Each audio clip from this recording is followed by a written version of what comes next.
Bismillahirrahmanirrahim. Assalamualaikum warahmatullahi wabarakatuh.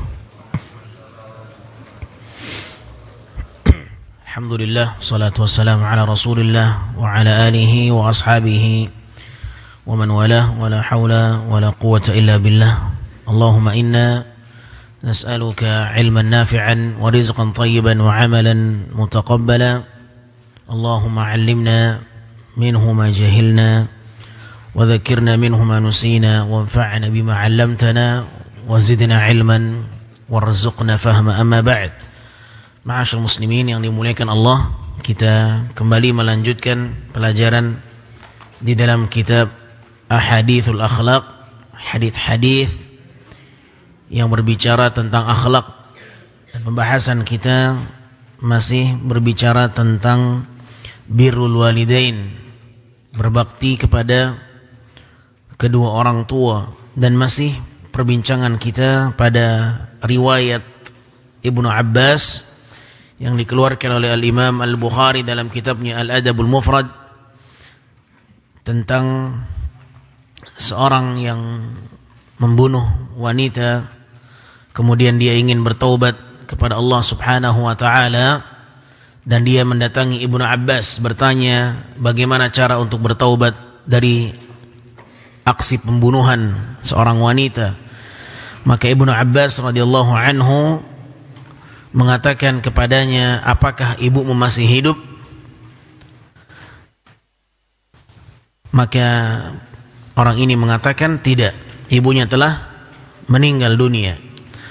Maka kemudian Ibnu Abbas radhiyallahu anhu mengatakan kepada orang yang telah membunuh wanita ini, taqarrab ilallahi mastata'at, mendekatkanlah engkau dengan Allah, mendekatkan, ya, bertaqarrub kepada Allah Subhanahu wa taala, dekatkan dirimu kepada Allah semampumu, dan bertaubatlah kepada Allah Subhanahu wa taala.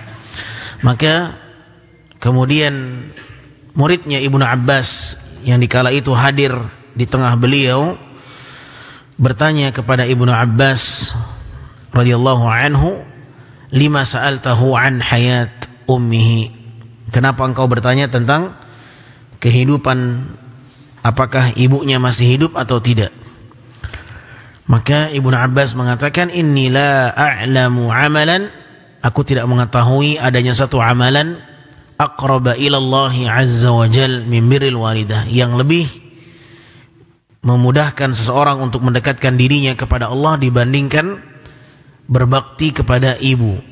Ya, itulah mengapa Ibnu Abbas menanyakan tentang perihal ibunya. Dan pertanyaan Atha bin Yasar, ya, ummuka hayyah, yang bertanya kepada Ibnu Abbas apakah ibunya masih hidup. Mengapa itu yang menjadi persoalan Ibnu Abbas kepada orang yang ingin bertaubat dari pembunuhan? Ya, kata beliau hafizahullah taala, qaulu Ibnu Abbas radhiyallahu anhu, ma ummuka hayyatun, ay hal ummuka ala qaidil hayah li'annaha tharwah 'azimah fi bab raf'i darajat wa takfir adh-dhunub. Kata beliau sang pengarang kitab hafizahullah, mengapa Ibnu Abbas menanyakan tentang perihal ibunya, apakah masih hidup ataukah tidak? Ya, karena keberadaan orang tua, terkhusus seorang ibu, adalah tharwah azimah, adalah harta yang sangat menguntungkan. Keberadaan orang tua adalah tharwah, ya, keuntungan yang sangat besar di dalam perihal mengangkat derajat seseorang di mata Allah Subhanahu wa taala, fi bab raf'i darajat wa takfiri dzunub. Mengapa Ibnu Abbas menanyakan tentang ibunya apakah masih hidup atau tidak? Karena orang tua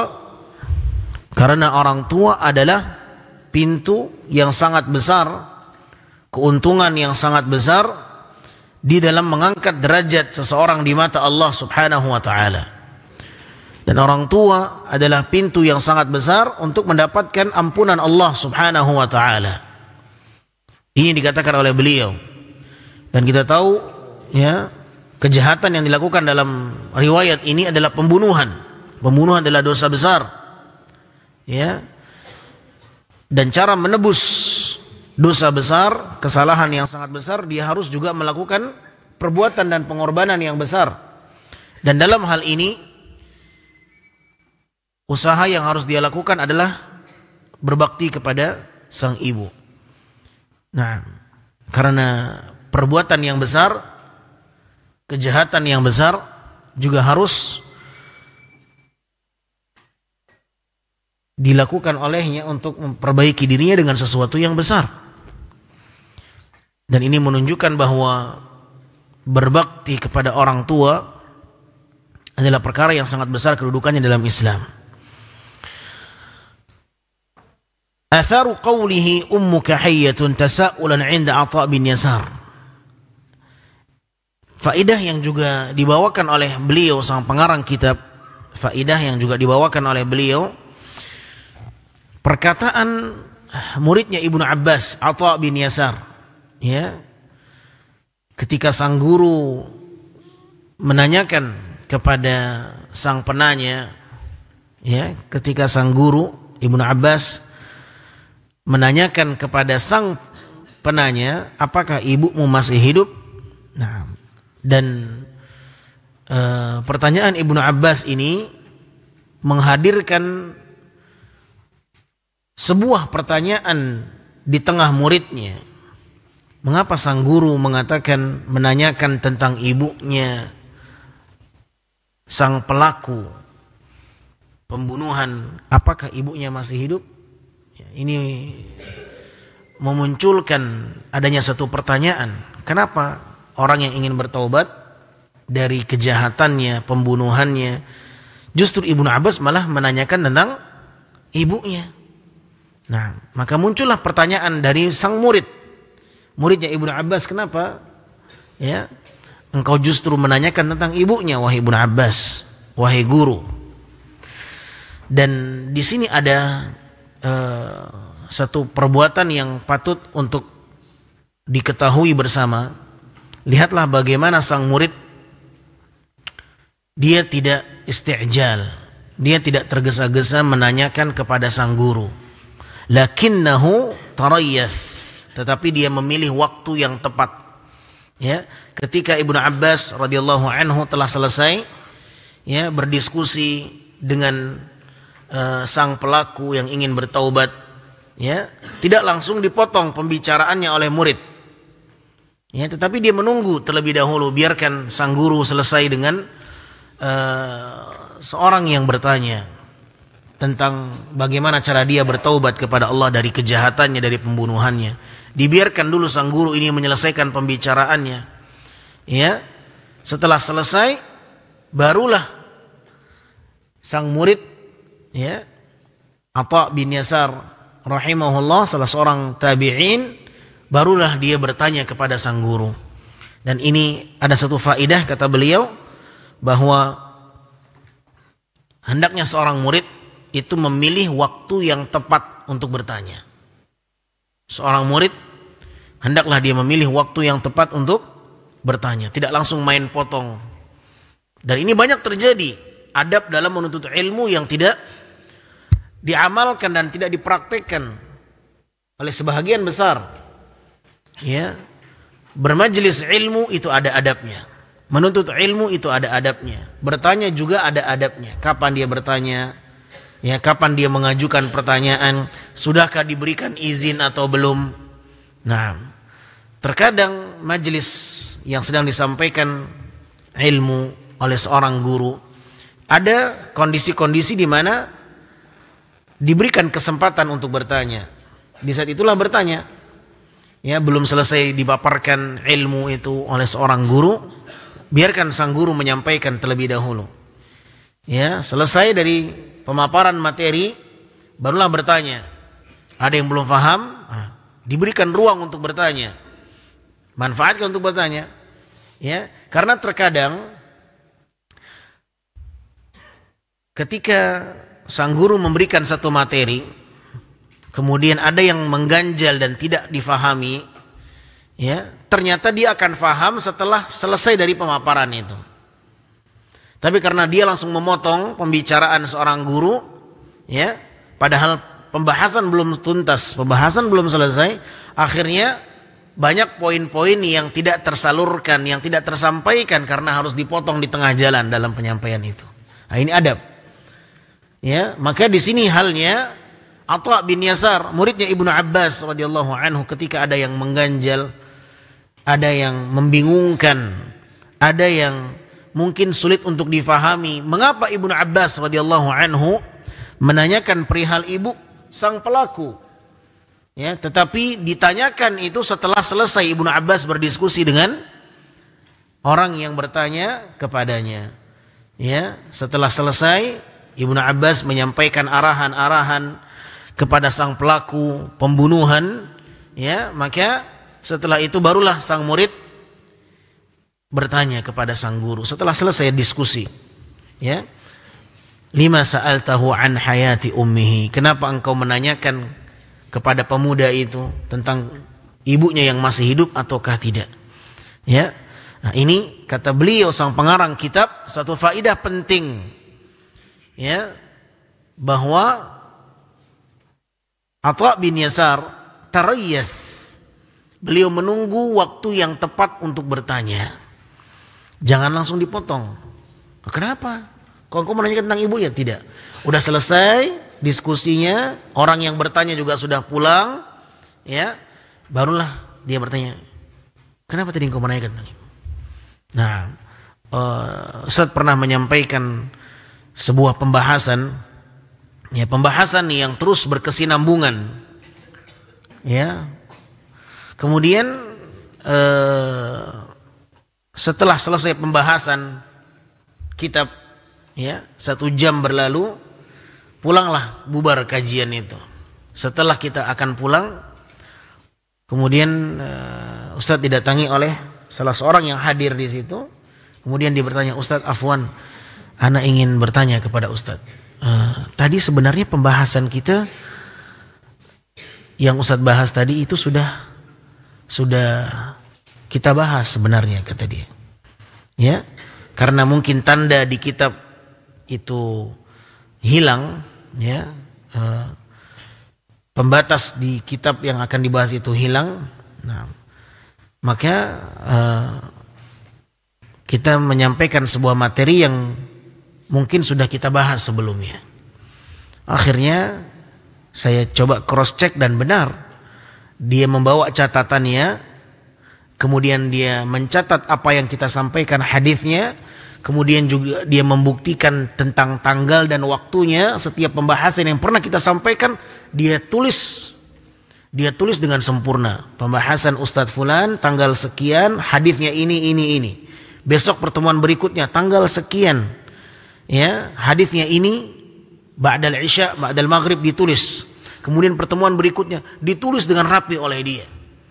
Ya, sehingga ketika kita cocokkan benar antara pembahasan yang satu, yang kedua, yang ketiga, yang keempat berurutan, dan itu telah kita sampaikan, ya. Dan dia tidak memotong itu di awal pembahasan, subhanallah. Tapi dia menjaga adab, ya.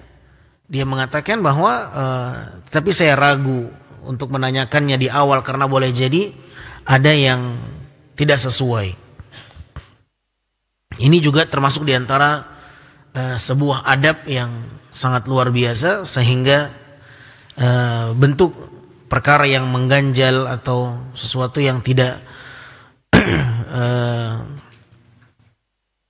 difahami, ya, hendaknya ditanyakan pada waktu yang tepat.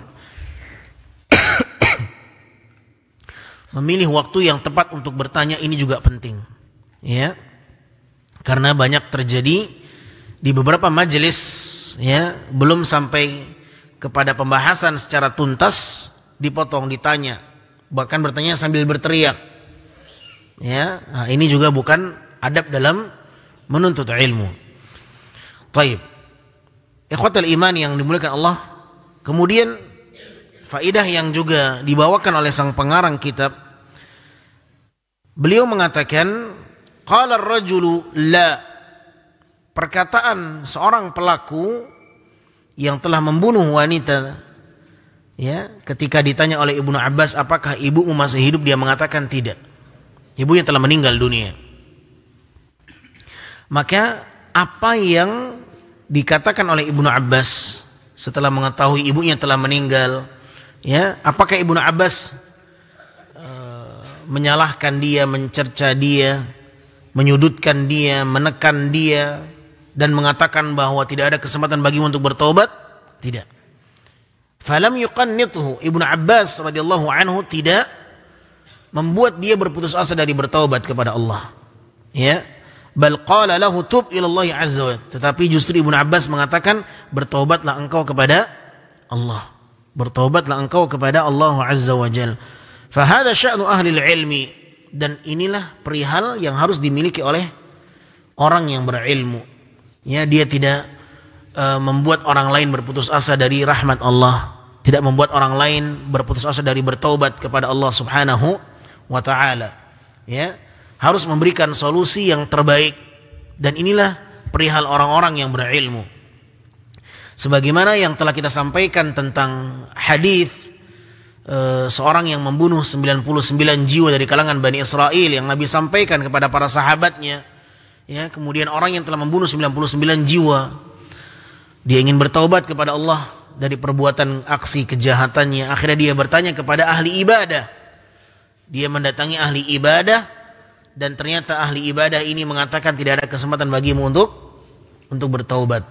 Maka dibunuhlah orang ini. Lihat, ketika dia menjawab tanpa ilmu, ya, maka akan berdampak kepada perkara yang negatif untuk dirinya.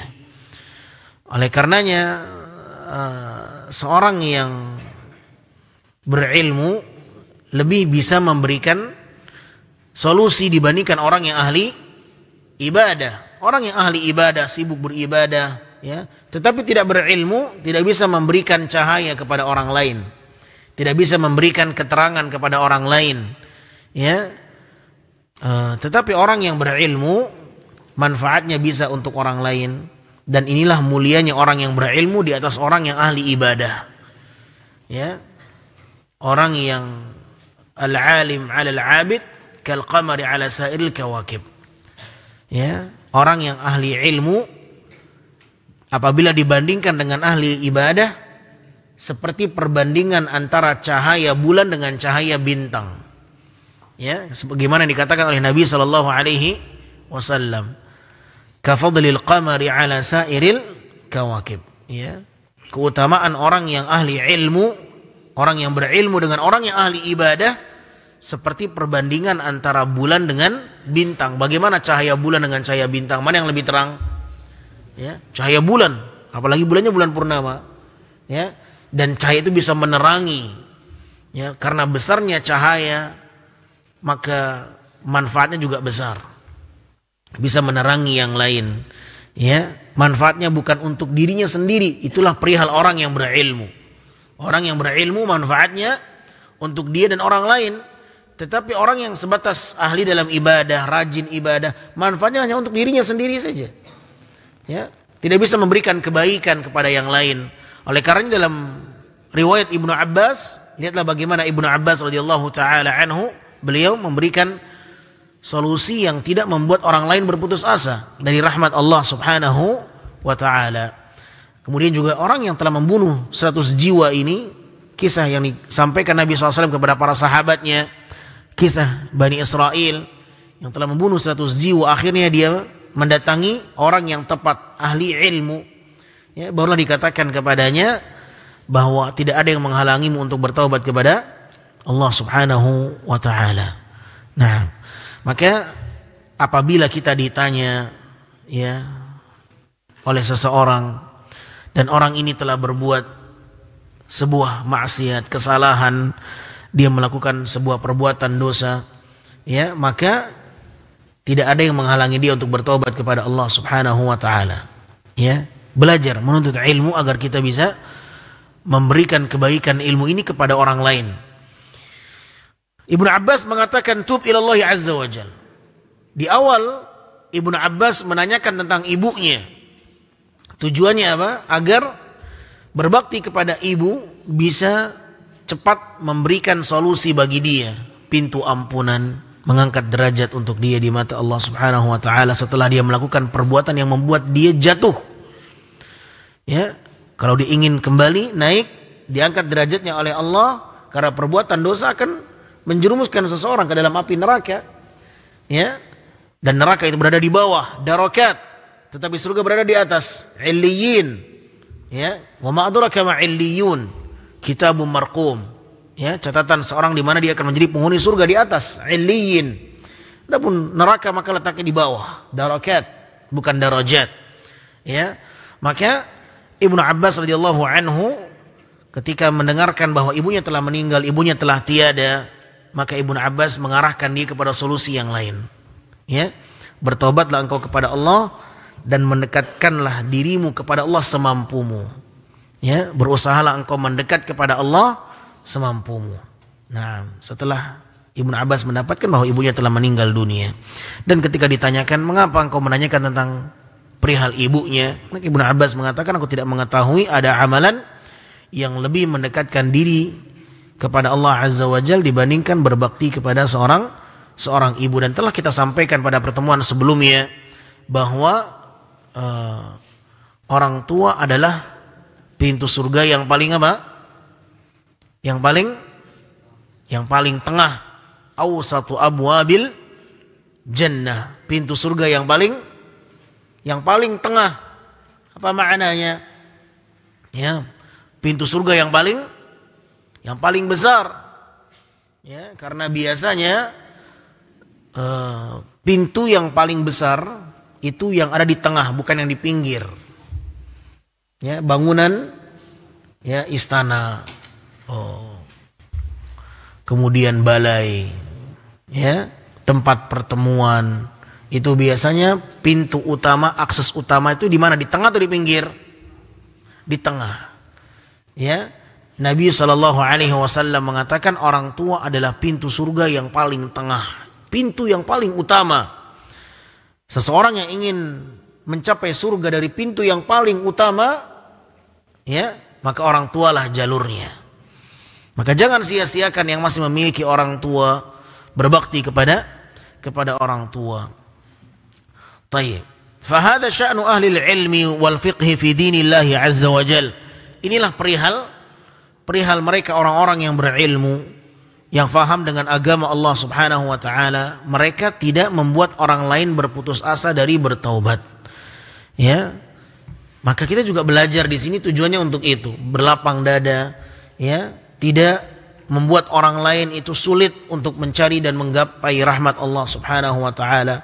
Ada orang berbuat kesalahan, ya, berikan dia motivasi, berikan dia dorongan untuk bertaubat kepada Allah Subhanahu wa taala. Jangan membuat orang lain berputus asa dari rahmat Allah Subhanahu wa taala. Ya, sampaikan kepadanya bahwa rahmat Allah itu luas, ampunan Allah itu luas. Allah Subhanahu wa taala justru sangat bahagia ketika ada hambanya yang ingin bertaubat kepadanya. Ya, jangan justru kita malah mengatakan ada taubat bagimu, tidak ada kesempatan bagimu untuk memperbaiki diri. Tidak, kamu sudah terlampau jauh, kamu sudah terlampau kelewatan, keluar batas. Ya, jangan katakan itu. Nah, ikhwatal iman yang dimuliakan Allah, Allah Subhanahu wa taala berfirman dalam surat Az-Zumar ayat 53, "Qul ya ibadiyalladzina asrafu ala anfusihim la taqnatu min rahmatillah innallaha yaghfiru dzunuba jami'a innahu huwal ghafurur rahim." Katakan wahai Muhammad kepada hamba-hambaku, ya ibadi, katakan wahai hamba-hambaku yang telah melampaui batas atas jiwa mereka, janganlah kalian berputus asa dari rahmat Allah Subhanahu wa taala. Katakan wahai hamba-hambaku yang telah melampaui batas, bahwa janganlah kalian berputus asa dari rahmat Allah. Katakan itu kepada manusia.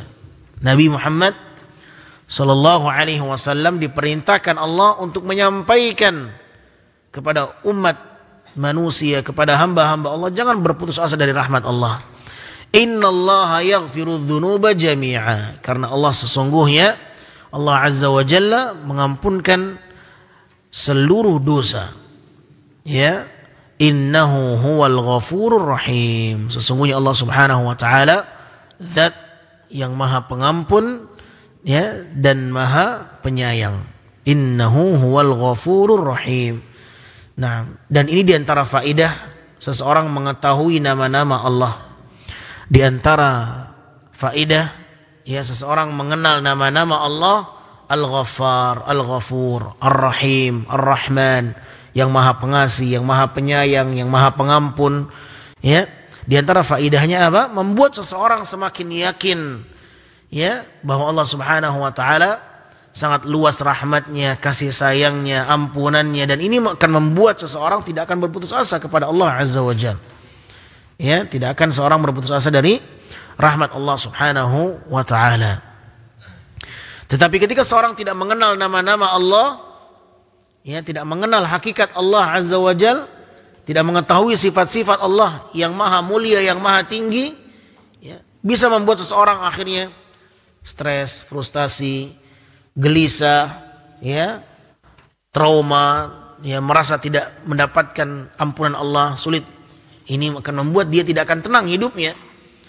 Ya, tetapi ketika dia mengetahui nama-nama Allah, sifat-sifat Allah, ya, betapa mulianya nama Allah, sifat-sifatnya, Maha Pengasih, Maha Penyayang, Al-Wadud, ya, Al-Ghaffar, Al-Ghafur, Ar-Rahim, ya, maka akan membuat seseorang itu memiliki harapan untuk mendapatkan ampunan Allah Subhanahu wa taala, dan dia tidak akan berputus asa dari rahmat Allah Azza wa Jalla.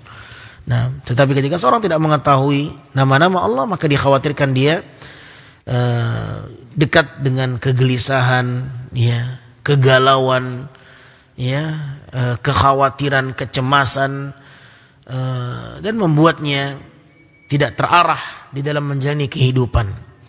Nah, dipenuhi dengan kebimbangan, kegalauan, kegelisahan, tidak ada ketenangan.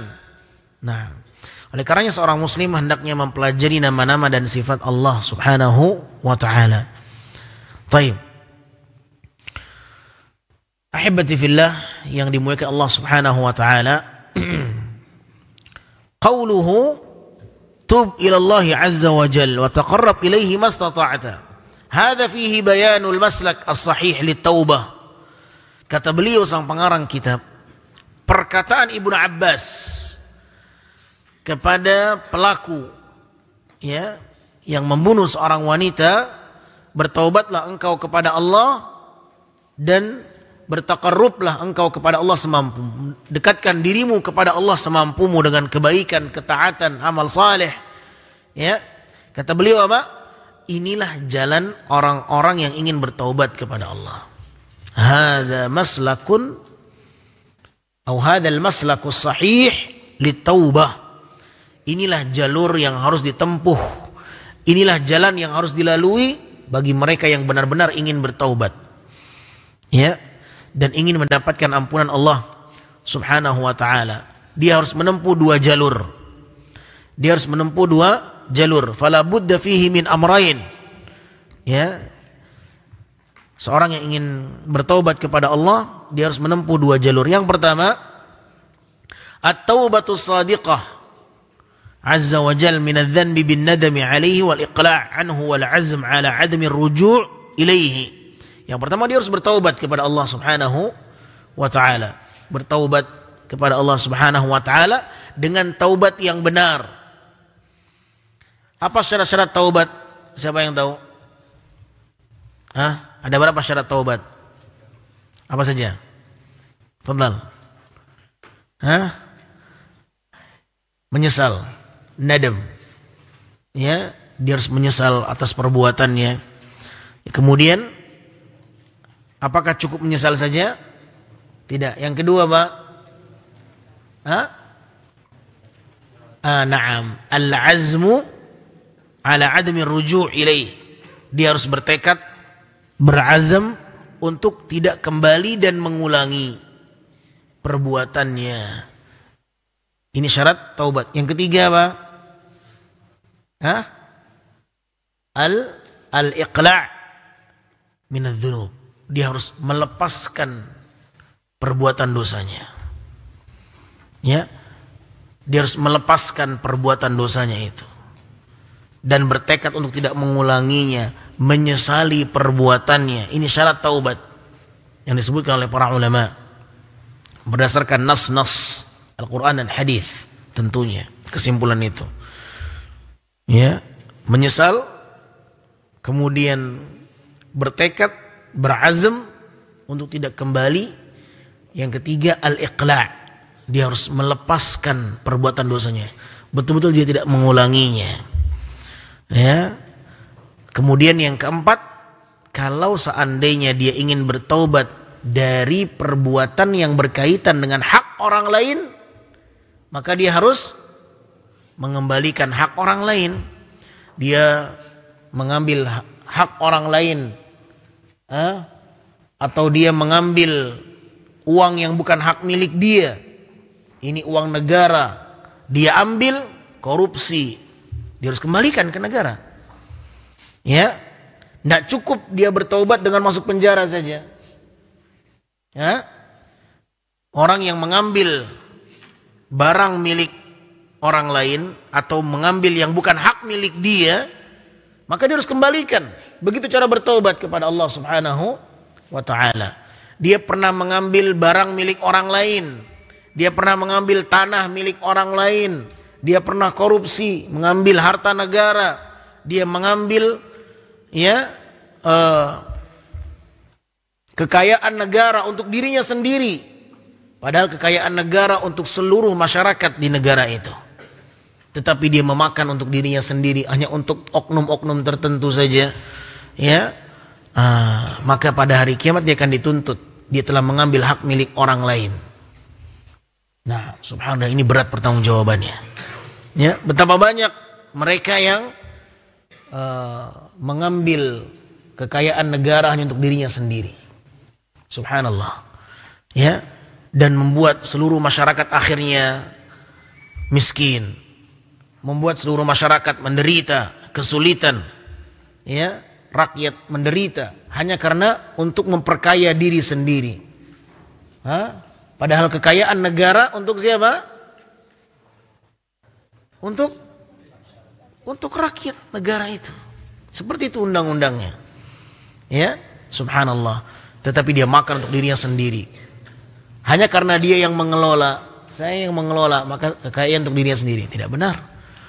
Ya. Apalagi dia bertanggung jawab, ya.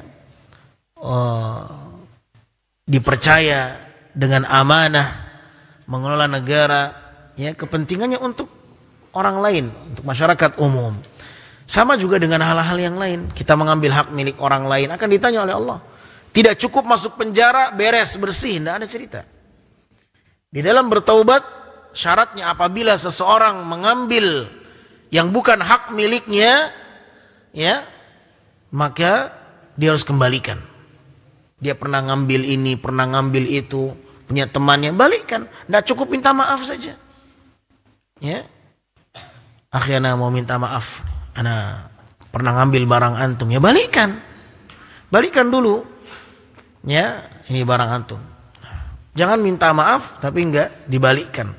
Minta maaf, ya, tapi enggak mau bayar hutang, hutangnya banyak, bayar hutangnya. Balikkan dulu hak-hak orang lain itu. Nah, baru dia minta maaf. Ini syarat taubat. Jadi seorang yang ingin memperbaiki dirinya dari perbuatan kesalahannya, dia harus bertaubat dengan taubatan nasuha, taubat yang sahih, taubat yang benar, taubat yang memenuhi syarat. Ya, dan kita sebutkan syarat-syaratnya. Yang kedua, seseorang yang ingin memperbaiki dirinya adalah al-ikthar minal hasanat. Memperbanyak melakukan apa? Kebaikan. Al-iktharu minal hasanat. Jangan bercanda. Antum yang pakai baju hitam, jangan bercanda. Antum jangan nunjuk-nunjuk. Dia tadi kelihatan bercanda sama Ustaz. Ya, hati-hati jangan diulangi lagi. Bercanda dengan diri sendiri saja, jangan orang lain. Al-iktsaru minal hasanat. Ya, syarat yang kedua untuk memperbaiki diri dari kesalahan dan maksiat yang diperbuat adalah apa? Memperbanyak melakukan kebaikan. Al-iktsar minal hasanat. Ya, karena memperbanyak melakukan kebaikan akan menghapuskan kesalahan. Allah Subhanahu wa taala berfirman dalam surat Hud ayat 114. Innal hasanat yudhibna as-sayyi'at. Innal hasanat yudhibna as-sayyi'at. Sesungguhnya kebaikan-kebaikan itu dapat menghapuskan kesalahan-kesalahan. Sesungguhnya al-hasanat ini bentuk jamak. Sesungguhnya kebaikan-kebaikan yang dilakukan oleh seseorang yudhibna as-sayyi'at, akan menghilangkan keburukan-keburukan, menghilangkan dosa-dosa. Ya, dalam hadis yang lain juga Nabi mengatakan atbi'il as-sayyi'at al-hasanata tamhuha. Dan iringilah keburukan-keburukan dengan kebaikan, niscaya akan menghapuskan keburukan. Iringilah keburukan dengan kebaikan, niscaya kebaikan-kebaikan itu akan menghapuskan kesalahan-kesalahan. Wa atbi'is sayyi'at al-hasanata tamhuha. Nah, oleh karenanya Ibnu Abbas mengatakan apa? Taqarrab ilaihi mastata'ta. Oleh karena itulah Ibnu Abbas mengatakan, dekatkanlah dirimu kepada Allah semampumu dalam melakukan kebaikan. Ya, taqarrab ilallah bil khairat, bil ibadat, wal amal salih. Siapapun di antara kita yang pernah jatuh kepada perbuatan dosa, dan setiap kita pernah, bahkan sering, ya, bahkan terus akan melakukan perbuatan dosa. Ya, tidak ada manusia yang suci. Ya, tidak ada manusia yang terbebas dari perbuatan dosa. Semuanya telah ditetapkan Allah melakukan zina. Sebagaimana yang telah kita sampaikan pada pertemuan sebelumnya, kataballahu libni Adam nasibahu minaz zina. Allah telah menetapkan semua Bani Adam ada jatahnya pernah berbuat zina. Fal'ainan zinahuma nazar. Ya. Kedua mata zinanya adalah melihat yang diharamkan. Melihat kepada perkara yang diharamkan. Ya. Wa al-udhunan zinahuma al-istima', dan telinga zinanya adalah mendengar yang diharamkan. Ya, mungkin mendengarkan musik, ya, haram. Ya, mendengarkan hal-hal yang tidak diridhai oleh Allah Subhanahu wa taala. Kemudian tangan zinanya al-batsh, memukul, mengambil, mencuri, melakukan kezaliman, memegang yang bukan mahramnya, menyentuh yang tidak halal, mengambil, mencuri, merampas, melakukan kejahatan dengan tangan, ya, mengambil hak milik orang lain, ya, ini zinanya tangan. Ya, wal yadan zinahumal batsh, wal rijl zinahumal khuta. Kemudian kaki zinanya adalah melangkah ke tempat yang haram, ya, pergi ke tempat yang terlarang. Itu zinanya kaki. Dan setiap manusia pernah berbuat zina dengan anggota tubuhnya. Nah, Allah telah tetapkan itu. Tidak ada manusia yang suci. Tidak ada yang terbebas dari kesalahan. Semuanya pernah berbuat dosa. Ya.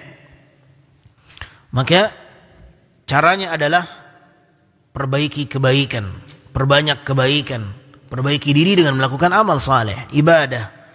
Ya, itulah caranya seseorang memperbaiki dirinya, mendekatkan diri kepada Allah semampu dia. Fanasahahu an yasduq ma'allahi azza wa jalla fi taubatihi. Maka Ibnu Abbas radhiyallahu anhu memberikan nasihat kepadanya untuk jujur kepada Allah di dalam bertaubat, ya, dari perbuatan yang telah dilakukan. Min dhanbihi alladhi iqtarafahu wa fi'lah. Dan Ibnu Abbas mengajak dia untuk bertaubat dari kejahatannya yang telah dia lakukan. Dengan cara apa? An yuqbil al hasanat. dengan segera melakukan kebaikan, memperbanyak melakukan kebaikan. Li'anal hasanat yudhibnas sayyi'at, karena kebaikan akan menghapuskan dan menghilangkan kejahatan. Kebaikan akan menghilangkan dosa dan kesalahan. Baik. Sampai di sini ahibati fillah pembahasan yang bisa kita uraikan. Semoga kita semakin faham dengan cara yang disampaikan oleh Ibnu Abbas, bagaimana seseorang yang ingin memperbaiki diri, yang ingin bertaubat kepada Allah Subhanahu wa taala, dengan bertaubat dengan taubatan nasuha, dengan taubat yang benar.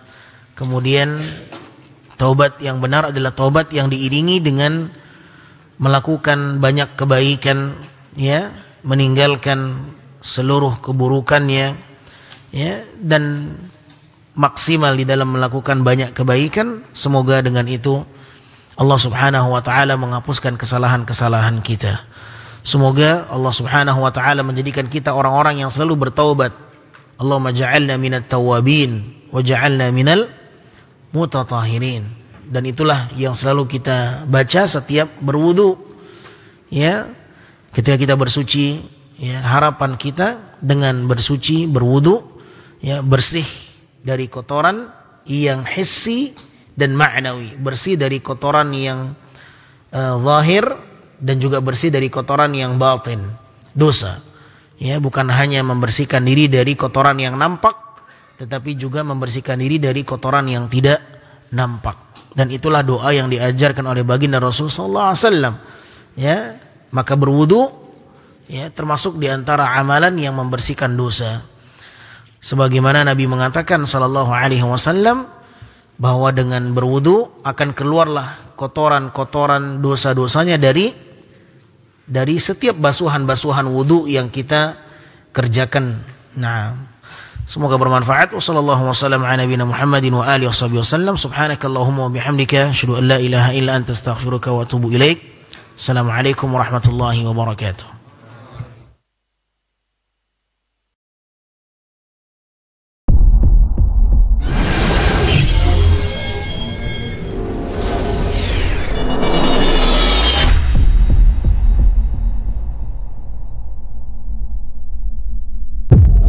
فبما أغويتني لأقعدن لهم صراطك المستقيم. Lihat apa yang Allah katakan tentang pernyataan iblis. Maka disebabkan engkau telah sesatkan aku akan jauhkan mereka dari jalanmu yang lurus. Hadirilah Tabligh Akbar bersama Ustaz Maududi Abdullah LC Hafizahullah. Allah ketika berbicara tentang Nabi Muhammad SAW, Allah katakan engkau mengajak kepada jalan yang lurus. Ketika Allah menceritakan pernyataan iblis, saya akan jauhkan mereka dari jalan yang lurus. Jumat 13 September 2024, khutbah Jumat di Masjid Imam Syafi'i, Icakan, Ciamis. Sabtu 14 September 2024, pukul 16 waktu Indonesia Barat, bertempat di Masjid Utama Ma'had Ihya As-Sunnah, Tasikmalaya, dengan tema Tertipu dengan Kesolehan. Ahad 15 September 2024, pukul 8.30 waktu Indonesia Barat, bertempat di Masjid Imam Syafi'i, Icakan, Ciamis, bersama Ustaz Maududi Abdullah LC dan Ustaz Abu Qatadah Hafizahullah, dengan tema Indahnya Hidup di Dalam Sunnah. Yang satunya mengajak kepada jalan yang lurus, yang satunya mengajak untuk menghindar dan menjauh dari jalan yang lurus itu. Kita di antara itu. Semakin dekat kepada Rasul, semakin jauh dari iblis. Semakin menjauh dari Rasul, semakin mendekat kepada iblis. Tak bisa tidak. Kajian ini diselenggarakan oleh